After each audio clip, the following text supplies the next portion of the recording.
అమెరికాలో దేవరం మూవీ ఆడుతుందంటే ఒక అర్థం ఉంది. ఎందుకంటే అక్కడ మన తెలుగు ఫ్యాన్స్ ఉంటారు. అలాగే హాలీవుడ్ లో తారక్ రీసెంట్ గా గ్లోబల్ స్టార్ అయ్యాడు. అండ్ అలాగే మిగతా కంట్రీస్ లో మిగతా స్టేట్ లో ఆడుతుందంటే తారక్ అన్న ఒక స్టార్ పవర్ ఉంది అనుకోవచ్చు. బట్ మన కంట్రీ కింద ఉన్న శ్రీలంకలో కూడా దేవరం మూవీ ర్యాంప్ అయితే ఆడిస్తుంది. శ్రీలంకలో ఏంది స్వామి ఈ బీభత్సం అని చెప్పిన రేంజ్ లో అయితే ఉంది. శ్రీలంకలో ఓపెన్ చేసిన ప్రతి థియేటర్ కూడా హౌస్ఫుల్ అయితే అయిపోతున్నాయి అంట.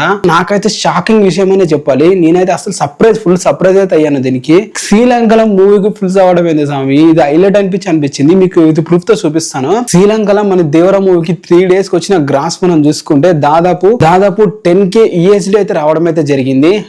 US లో కన్వర్ట్ చేసుకుంటే 10K USD, అది కూడా ఒక శ్రీలంక లాంటి కంట్రీ నుంచి రావడం అనేది అయితే గ్రేట్ అనే చెప్పాలి. అక్కడ ఓన్లీ తమిళ వర్షన్ ప్లే చేస్తారనమాట, తెలుగు వర్షన్ ప్లే చేయరు. ఎందుకంటే శ్రీలంకలో ఎక్కువ తమిళ వాళ్ళు ఉంటారు కాబట్టి తమిళ వర్షన్ అయితే ప్లే అయితే చేయడం జరిగింది. అండ్ ఇప్పుడు దేవర మూవీ అక్కడ కూడా ప్రతి షో కూడా హౌస్ఫుల్ అయితే అవుతుంది. ఇది రచ్చ అంటే మామూలు రచ్చ కాదు. ఇది రీగల్ సినిమా జాఫ్రా అనే ఒక ప్లేస్ లా దేవర మూవీకి అయితే హౌస్ఫుల్ అయితే పడ్డది Day 3 కి. ఇది సెన్సేషనల్ రెస్పాన్స్ అనే చెప్పాలి. అలాగే నార్త్ ఇండియన్ లో కూడా బీభత్సమైన ఓపెనింగ్స్ అయితే రాబోతున్నాయి Day 3 కి. అండ్ ఇది మామూలు వచ్చకోత కాదనే చెప్పాలి. దేవర మూవీకి ఏ రేంజ్ కి వెళ్తుంది అనేది అయితే ఇంకా కమింగ్ డేస్ లో అయితే మనకి బాగా తెలుస్తుంది. ఎందుకంటే కమింగ్ డేస్ లో ఫుల్ గా హాలిడేస్ అయితే ఉన్నాయి మూవీకి. మరి లాంగ్ రన్ వస్తుందా లేదా అనేది అయితే మనం అయితే చూడాలి. ఈ మండే అనేది చాలా కీలకం. మరి ఎలా ప్లే చేస్తుంది అనేది చూడాలి. మరి మీలో ఎంతమంది దేవర మూవీని చూసారు కింద కామెంట్ అయితే చేయండి. మరి ఇంకా దేవర మూవీకి ఎన్ని కలెక్షన్స్ వస్తాయి అనుకుంటున్నారో కింద కామెంట్ చేసి వీడియోని లైక్ అయితే చేసుకోండి.